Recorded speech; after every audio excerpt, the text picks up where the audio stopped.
state to be on high alert after gunmen stormed a school and kidnapped over 250 students. Senegalese presidential candidates launched their shortened campaigns 2 days after a court confirmed the election will be held on March 24th, ending weeks of uncertainty and kickstarting a competition that remains wide open. And meet a woman entrepreneur tackling hunger and empowerment through fishery in Nigeria. Watch Wild of Africa at these times, only on WION World is One.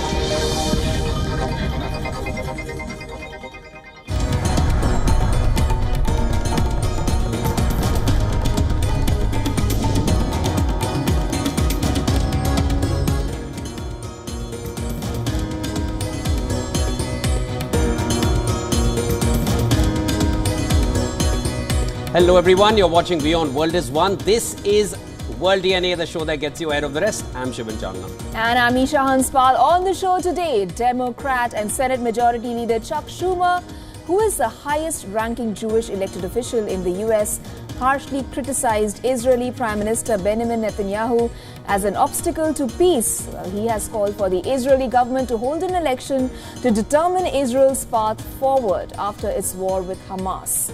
The Biden administration has distanced itself from his comments. We'll bring you the latest and the implications of this on the show. Also on World DNA today, Russia goes to the polls today and Russians will step out to vote for their next president. And the polls will continue until the 17th of March.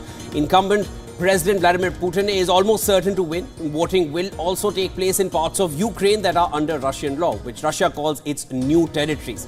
Who are the contestants in Russia? Which Ukrainian regions will be voting? We'll get you on top of that on the show as well. Lots more lined up. First up, let's take a look at the headlines.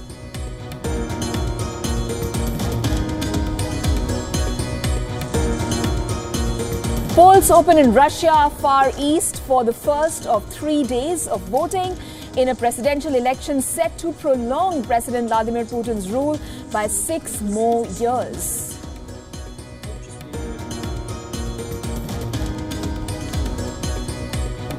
Chuck Schumer, the US Senate leader and a top ally of Joe Biden, calls for new Israeli elections to oust Netanyahu.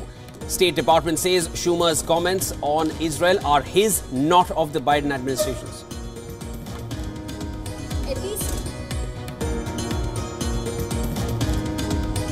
At least 29 Palestinians are killed while awaiting aid in 2 separate Israeli attacks in the Gaza Strip, says Palestinian Health Ministry.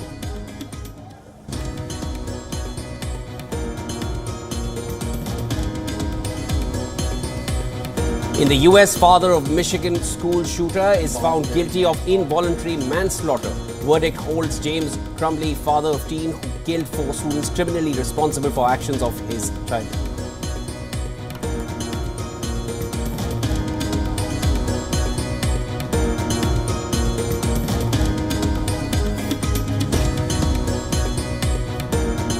Internally displaced people in Afghanistan face cold weather and food insecurity challenges. Some of them were among the 400,000 Afghans who returned from Pakistan after a crackdown of illegal foreigners in the neighboring country.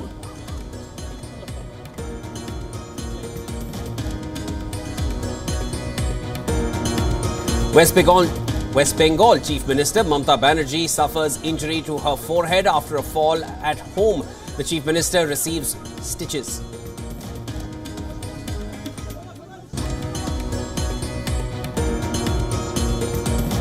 And in tennis, defending champion Carlos Alcaraz dispatches 6th seed Alexander Zverev to set up a blockbuster semi-final clash with Yannick Sinner at the Indian Wells.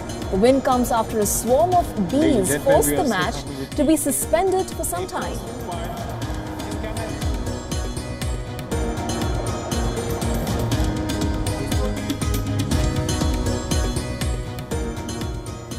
At our focus, the polls opened in Russia's Far East for the first of the 3 days of voting in a presidential election set to prolong President Vladimir Putin's rule by 6 more years. Now, voting is also taking place in the Russian-controlled parts of Ukraine. Who are the candidates contesting against Putin and who all were barred from running? All this in our next report. Check it out. Russia is poised to hold its presidential election, which President Vladimir Putin is almost certain to win. It will give the longest-serving Kremlin chief since Joseph Stalin another 6-year term in power. So how will it work? Russia's elections are set to take place between the 15th and 17th of March. Results will follow shortly afterwards, and the winner will be inaugurated in May. Voting will also take place in what Russia calls its new territories, parts of Ukraine now controlled by Russian forces, which have been placed under Russian law. Ukraine says it will not rest until it has ejected every last Russian soldier from those annexed territories. There are 112.3 million people with the right to vote in the election. Almost 2 million people abroad can also participate, and 12,000 in a cosmodrome which Russia rents in Kazakhstan. Around 70 to 80 million people usually cast ballots. Turnout in 2018 was 67.5%. This year, a remote online voting system will also be available for the first time. Putin is running against communist Nikolai Kharitonov, Leonid Slutsky, leader of the Nationalist Liberal Democratic Party, and Vladislav Davankov of the New People Party. Boris Nadezhdin, an anti-war candidate, was barred from running, as was Ekaterina Duntsova, a former TV journalist. 71-year-old Putin, a former KGB lieutenant colonel, has already served as president for longer than any other Russian ruler since Joseph Stalin. The 1993 Russian constitution was seen by some in the West as a development that would lead to democracy in post-Soviet Russia. It originally specified that a president could only serve 2 terms of 4 years if they were back-to-back. But amendments in 2008 extended the presidential term to 6 years. And changes in 2020 formally reset Putin's own presidential term tally to 0 from 2024. Potentially allowing him to remain in power until 2036. The West casts Putin as a war criminal, a killer and a dictator. But opinion polls at home show he has approval ratings of 85%, higher than before the invasion of Ukraine. The Kremlin says Putin enjoys overwhelming support from the Russian people and that Russia doesn't want to be lectured by the West about democracy. Russian officials say the West is trying to undermine Russia by casting doubt on the legitimacy of the election. The Russian opposition sticks to the formal rules of the tightly controlled political system. Despite having seats in parliament, it does not oppose the Kremlin on major issues. Putin's opponents, many of whom are in jail or have fled abroad, have been predicting since 1999 that turmoil will one day bring down the system over which he presides.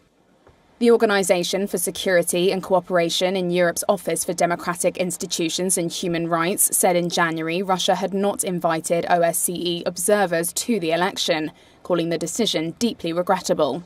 In 2018, the ODIHR said there were intense efforts to promote turnout and that citizens voted in significant numbers, but added that, quote, restrictions on the fundamental freedoms of assembly, association and expression, as well as on candidate registration, have limited the space for political engagement and resulted in a lack of genuine competition.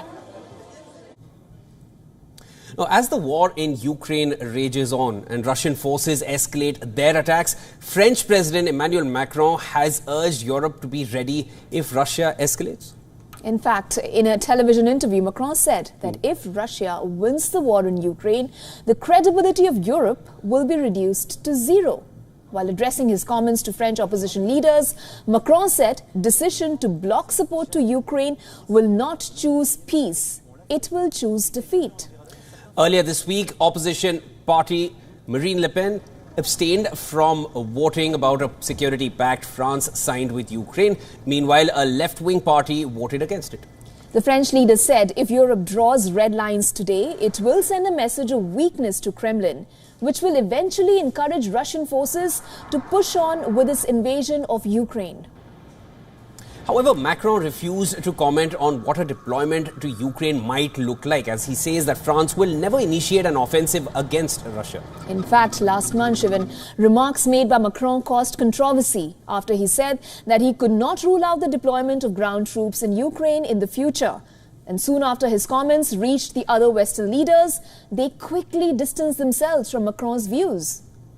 This comes after Russian Defense Ministry claimed that its forces eliminated 147 out of 256 French mercenaries that arrived in Ukraine. The ministry also added that overall the Russian forces have eliminated almost 6,000 foreign mercenaries till now.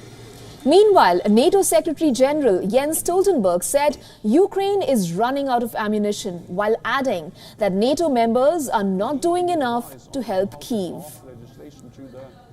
The fact that the Russians are able to outgun the Ukrainians every day, of course, is a huge challenge. It's one of the reasons why the Russians have been able to make some advances on the battlefield over the last weeks and months. And therefore, it is an urgent need for allies to make the decisions necessary to step up, provide more ammunition to Ukraine. Stoltenberg's comments come amid NATO's largest military exercise since the Cold War. Some 90,000 troops from the United States and fellow NATO allied nations are taking part in the Steadfast Defender 2024 drills. The exercise started in late January and is expected to run through May all over Europe. In terms of the environment, the weather is different. The weather patterns, both in terms of water temperatures, in terms of the undersea environment, winds, snow, it is a different environment. And to understand the Arctic, we have to work in the Arctic. And so the ability to have forces here working in the Arctic really increase our overall readiness as a NATO force.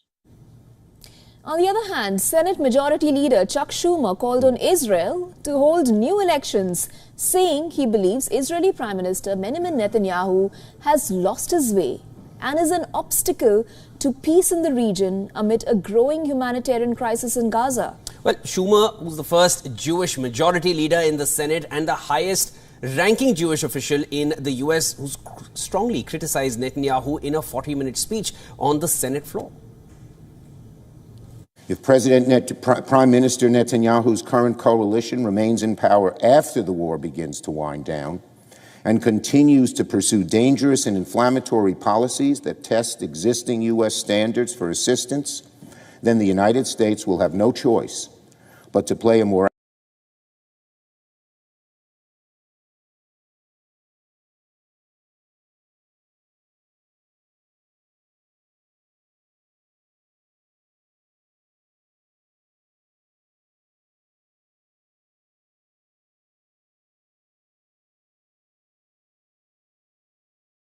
There's a suspicion out there that Senator Schumer was putting out publicly what had been being said privately. No, that is not the case. These are statements made by Senator Schumer, not by the Biden administration. Okay, so there's no frustration in the administration with Prime Minister Netanyahu and his government? Look, there are a number of things that we want to see Israel do differently. We've made that quite clear. I've said it from this podium, as you know, a number of times, and we've made that quite clear in direct conversations with the Prime Minister.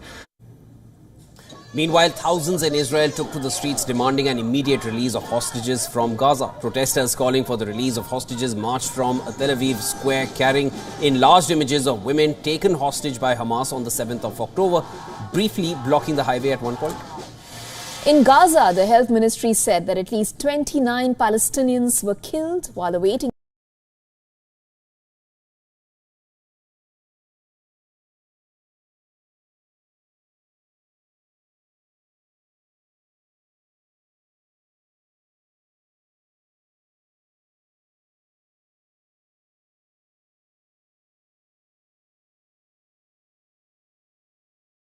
at a crowd awaiting aid trucks at a northern Gaza roundabout. According to Gaza health authorities, now Israel's air, sea and ground assault on Gaza has killed more than 31,000 people and wounded over 71,500 so far. Efforts to reach a ceasefire between Israel and the Islamist militant Hamas have so far failed. Palestinian Islamist group Hamas said that it has presented to its mediators a comprehensive vision of a truce deal that is based on stopping the Israeli aggression against Palestinians in the Gaza Strip, providing relief and aid, the return of displaced Gazans to their houses, and the withdrawal of Israeli forces. Prime Minister Netanyahu has earlier called the truce proposal unrealistic. And on the other hand, Palestinian President Mahmoud Abbas has appointed his longtime economic advisor, Mohammad Mustafa, to be the next Prime Minister. Meanwhile, a second ship with food aid to Gaza was being loaded in Cyprus as the first ship in a pilot trial of maritime deliveries neared the besieged Palestinian enclave.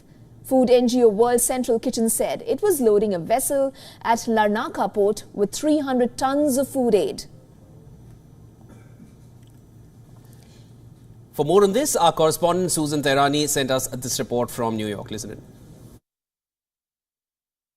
The U.S. intelligence community said in its annual threat assessment report released last week that Benjamin Netanyahu's rule in Israel was in jeopardy. And then on Thursday, Senate Majority Leader Chuck Schumer stunning lawmakers from across the aisle as well as officials in Israel called for new elections in Israel. Now, the rebuke came from Republicans who view it as being inappropriate as interference in Israel's internal politics. Schumer's comments coincided with President Joe Biden and Vice President Kamala Harris's trip to the U.S. contested state of Michigan for campaign events. Michigan, is of course home to the biggest opposition to the president's policies and support for Israel. So the question is, will these moves by the Democrats ease tensions against the White House come November? Or have these voters, many of them young constituents, already made up their mind? As Susan Tehrani reporting from New York for WION World is What. Meanwhile, America is gearing up for its presidential election. In November, the U.S. will host its 60th presidential contest. But as time ticks down for the main event, the American President Joe Biden has touted the manufacturing jobs created under his leadership. According to the Bureau of Labor Statistics, Joe Biden has managed to create 776,000 jobs in the country. On the other hand, the incumbent President Biden is holding a 1-point lead over former President Trump in a national survey as the two head towards a likely rematch in November. The Reuters Ipsos poll found Biden is leading Trump with 39% of support from registered voters compared to the former president's 38%. It is important to note that Biden's lead was within the survey's 1.8 percentage point margin of error. The one-week poll, which closed this Wednesday, also shows that 12% of its respondents said they don't know who they would vote for or would not vote at all, while 11% would back some other candidate than Joe Biden and Donald Trump. Despite Biden and Trump setting up a sequel of the 2020 presidential elections, the road ahead for the duo will not be easy. Now, both candidates carry significant liabilities in the first U.S. presidential election rematch in nearly 70 years.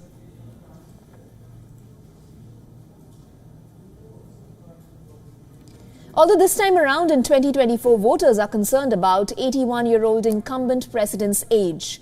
Questions are being regularly raised about his age. There are deep reservations about his ability to assume the presidency for 4 more years. While for Donald Trump, it is his upcoming 4 criminal trials, including charges of trying to overturn his 2020 election defeat. With many voters not convinced by either Trump or Biden, the new poll shows independent candidate Robert Kennedy Jr. backed by 15% of registered voters, should he appear as a third candidate on the ballot. Thank you, Cheryl Hines.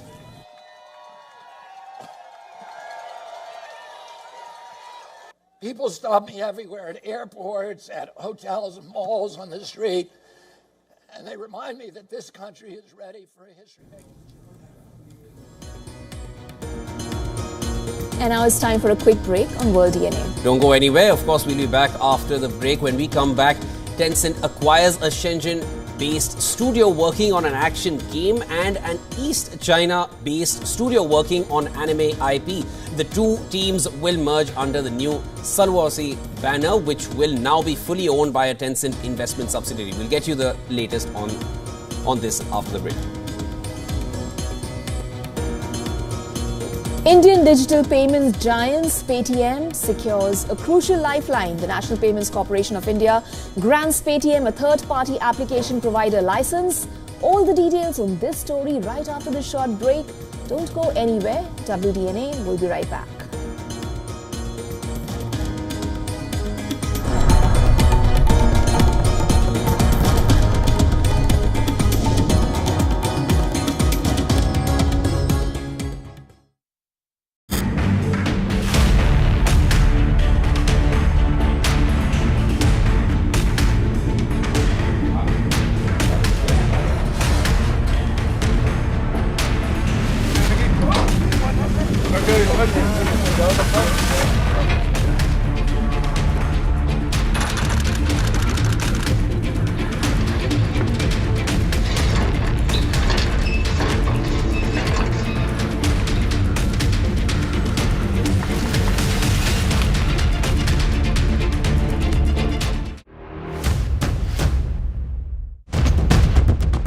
Economic turmoil and global unrest have cast a shadow over President Joe Biden's approval ratings. The rockets are continuing to be fired by Hamas in Gaza, although at a slower rate than previously. So, right now, we are with the volunteers from the Aleppo municipality. They are still trying to go to the rescue for the people they can find out. India has emerged as a major diplomatic force at the world stage. The rising cost of living in Nigeria continues to impact citizens from all walks of life. The citizens of Gujarat witnessed a mega roadshow here in the city of Ahmedabad. China is South Africa's largest trading partner for 134 years straight. A domestic aircraft carrying 72 people on board crashed in Pokhara city in central Nepal. 165 injured have been moved, 61 people are confirmed dead, and rescue operations continue around me. After receiving an entire season's rainfall in a span of 48 hours, Chennai city has literally been brought to its knees.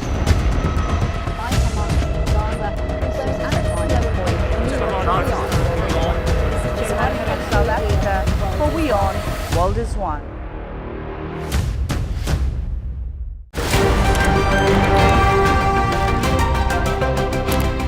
Ready to dive into your daily dose of news? Bringing you what's trending in the West and all that's setting trends in the East.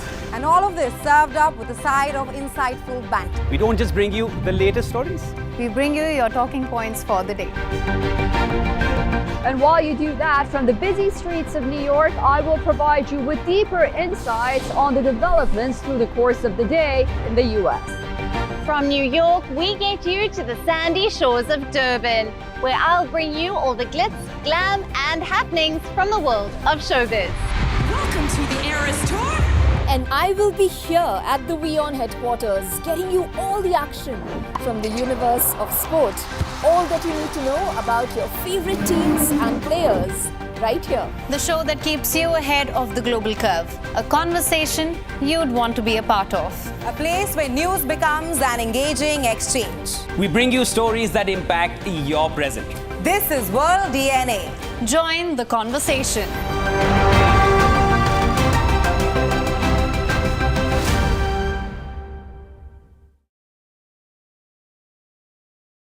On our show, we're privileged to meet all kinds of extraordinary business leaders, but honestly, I've never met one as Ankit Agarwal. My father was in hospital, and when my father was getting discharged from the hospital, he had a really bad time in spite of him having an insurance policy. 2015 is when I joined the Car Dekho group and I got a chance to build out Insurance Dekho here. I firmly believe that if you're solving for a right problem with your heart at the right place, then you will build a business which people will know on their own. So I think what my grandfather taught me and what I saw my father practicing stayed with me in life.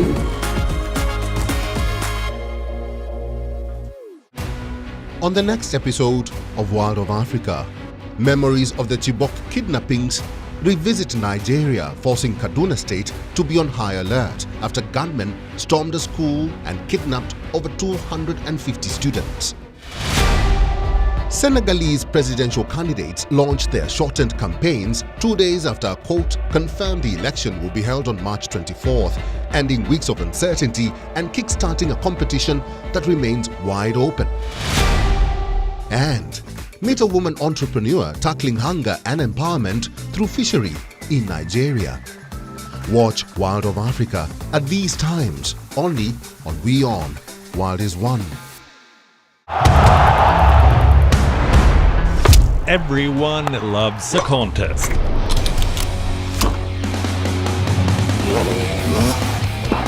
But sport isn't just about victory and defeat. When the GOATs in sport speak, you hear it first on WION. You have to play good cricket over a period of time. I should push myself right out of the damn tournament. We go beyond the stats. Our stories are quoted the world over. At WION, sport is part of our DNA. Come, join us on this journey.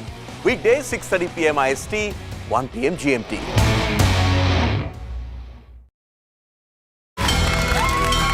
From the bustling trading floors of Wall Street to the vibrant exchanges of Asian stock markets, WION breaks it down for you to make sense of what's happening. As we reveal the key factors behind events, strategic battles, and the game-changing business decisions that shape the world. We bring you all of this and more on World Business Watch.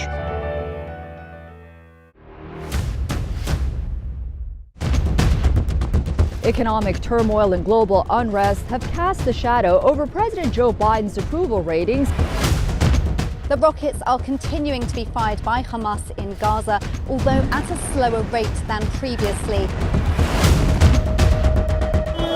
So, right now, we are with the volunteers from the Aleppo municipality. They are still trying to go to the rescue for the people they can find out. India has emerged as a major diplomatic force at the world stage. The rising cost of living in Nigeria continues to impact citizens from all walks of life. The citizens of Gujarat witnessed a mega roadshow here in the city of Ahmedabad. China is South Africa's largest trading partner for 134 years straight. A domestic aircraft carrying 72 people on board crashed in Pokhara city in central Nepal. 165 injuries have been moved. 61 people are confirmed dead and rescue operations continue around me. After receiving an entire season's rainfall in a span of 48 hours, Chennai city has literally been brought to its knees.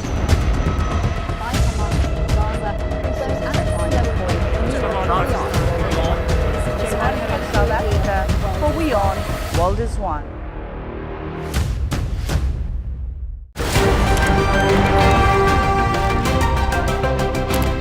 Ready to dive into your daily dose of news? Bringing you what's trending in the West and all that's setting trends in the East. And all of this served up with a side of insightful banter. We don't just bring you the latest stories. We bring you your talking points for the day. And while you do that, from the busy streets of New York, I will provide you with deeper insights on the developments through the course of the day in the U.S. From New York, we get you to the sandy shores of Durban, where I'll bring you all the glitz, glam, and happenings from the world of showbiz. Welcome to the Eras Tour. And I will be here at the WION headquarters, getting you all the action from the universe of sport. All that you need to know about your favorite teams and players, right here. The show that keeps you ahead of the global curve. A conversation you'd want to be a part of. A place where news becomes an engaging exchange. We bring you stories that impact your present. This is World DNA. Join the conversation.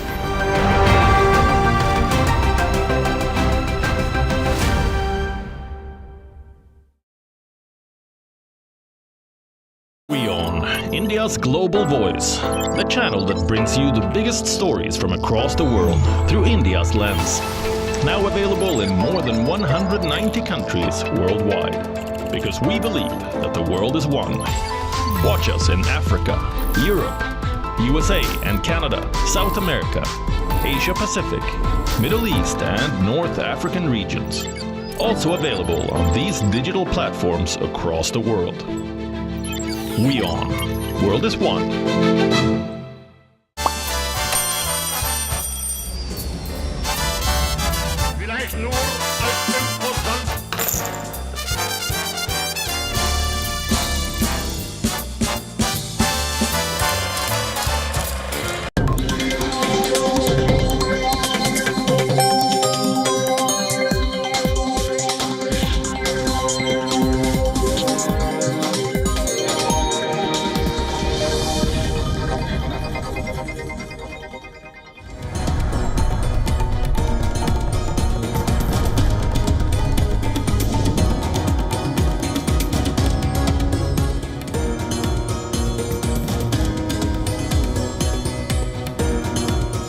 Welcome back. You're watching World DNA on WION World is One.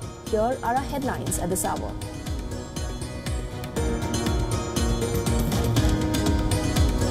Polls open in Russia's far east for the first of 3 days of voting in a presidential election set to prolong President Vladimir Putin's rule by 6 more years.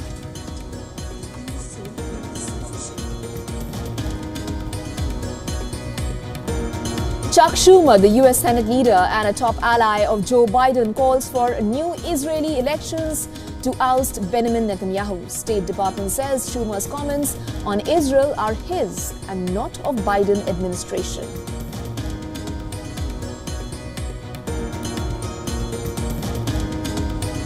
At least 29 Palestinians are killed while awaiting aid in 2 separate Israeli attacks in the Gaza Strip, says Palestinian Health Ministry.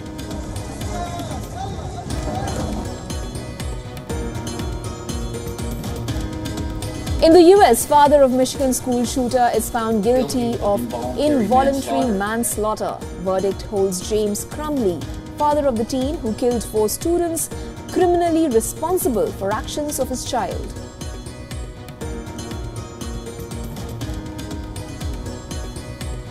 Internally displaced people in Afghanistan face cold weather and food insecurity challenges. Some of them were among the 400,000 Afghans who returned from Pakistan after a crackdown of illegal foreigners in the neighboring country.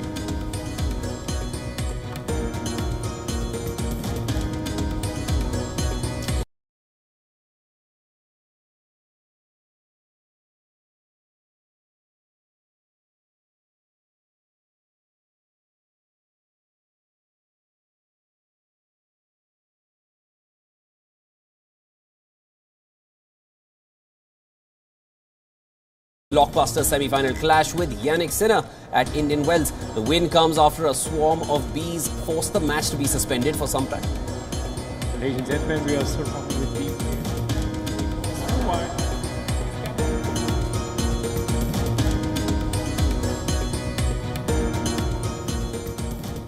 West Bengal Chief Minister Mamata Banerjee has suffered injuries to her forehead, and some viewers may find the details of the story disturbing.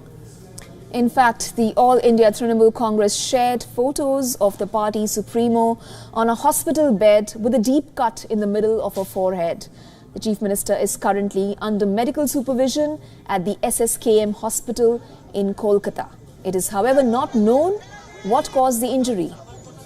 In 2021, West Bengal Chief Minister suffered minor injuries after her chopper made an emergency landing in North Bengal. The doctors had said that she had sustained ligament injuries to her left.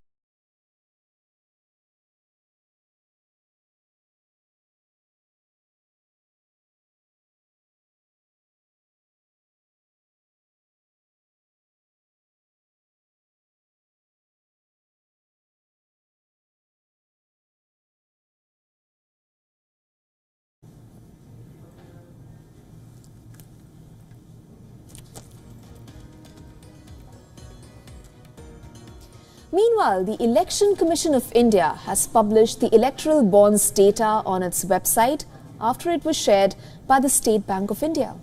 Well, the data reveals purchases by companies as well as individuals, and the move has been considered as one of the biggest steps towards political funding and revealing the sources of that funding. However, the data has been published in two separate parts, one with the list of donors and the other with the list of parties that encashed the bonds. And this means there is no way to correlate the two lists or find out which company or individual donated to which party.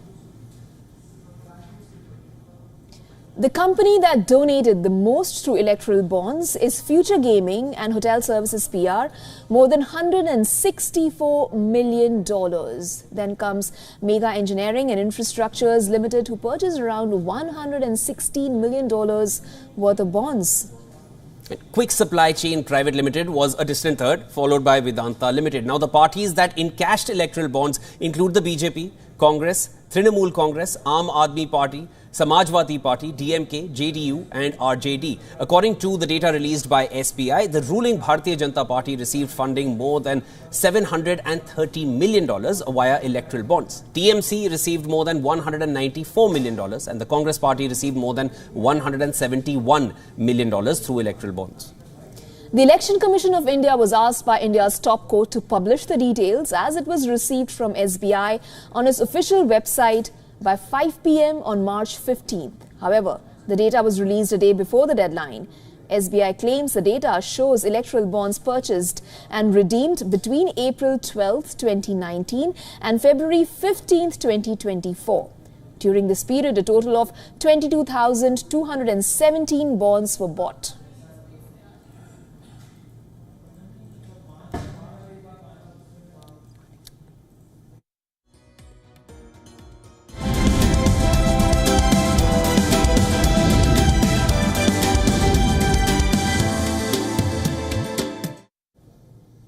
All right, next up, let's take a look at all the developments coming in from the world of technology, starting with former US Treasury Secretary Steven Mnuchin, who is putting together an investor group to try to buy TikTok. His comment comes shortly after the US House of Representatives passed a bill that would give the short video app's Chinese owner, ByteDance, about 6 months to divest the US assets or face a ban. Mnuchin stated his support for the bill and said that he would arrange the bidding group to acquire the app. In fact, TikTok's CEO Shu Zichu has made it clear that the company intends to use legal measures to prevent a ban. Italy's competition watchdog has fined TikTok nearly $11 million for inadequate content checks for young users.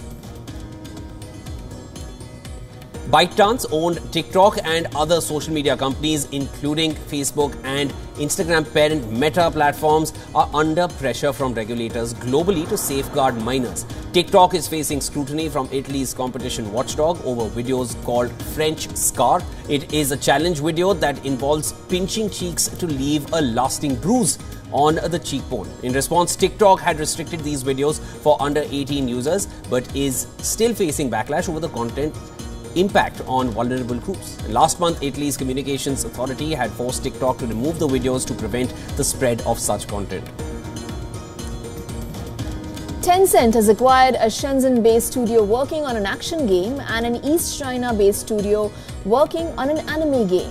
The two teams have recently formed a new company named Silusi, which will now be fully owned by a Tencent investment company. ByteDance was previously in talks with potential buyers for its gaming assets, including Tencent. ByteDance pulled the plug on a majority of its video games business last November, 5 years after entering the $185 billion global video games market. Alibaba's AliExpress could face potential fine as the European Commission has opened an investigation into the site's illegal and pornographic materials. EU officials have cited concerns about fake medicines, non-compliant food and dietary supplements on the website. The move under the Digital Services Act or DSA requires companies to do more to tackle illegal and harmful products on their platforms. EU is also investigating possible hidden links where non-compliant products can be sold in a way that is not transparent to users. In response, AliExpress has stated it respected all applicable rules and regulations in the markets where it operates. Companies like AliExpress face strict DSA rules with fines of up to 6% of global turnover for violations. Additionally, the Commission has requested information from major tech firms like Microsoft, Google, Meta platforms, TikTok and X over their use of generative AI.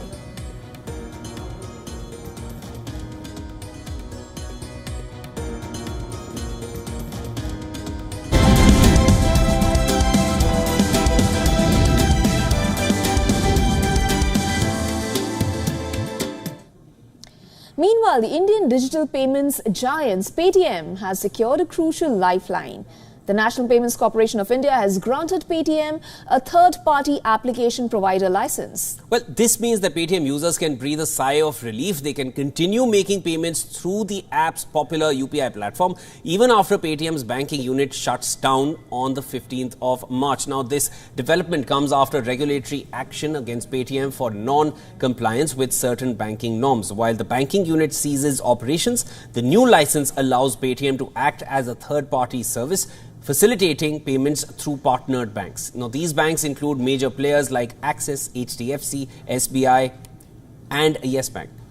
However, Paytm will need to migrate existing users' data to these new partner banks. Meanwhile, Paytm's annual performance review has sparked speculation of impending job cuts. Reports suggest that the review could potentially lead to a reduction in team sizes across various departments. While the exact number of affected employees remains undisclosed, reports suggest that some departments have been asked to cut their team sizes by up to 20%.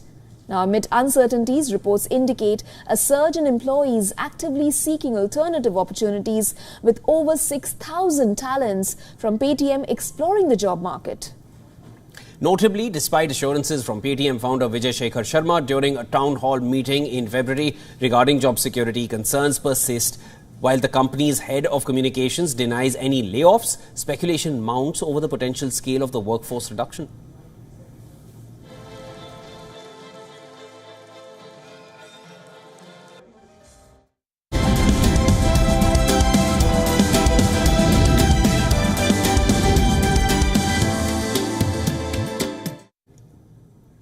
Liverpool have sent a warning to rivals Manchester United ahead of their quarter-final showdown in the FA Cup. Well, the Reds were at their ruthless best as they hammered Sparta Prague 6-1 at Anfield to cruise into the quarter-finals of the Europa League 11-2 on aggregate. Now, the tie was virtually over in the first leg when the Reds put in a 5-star performance at Prague, but Jurgen Klopp still named a strong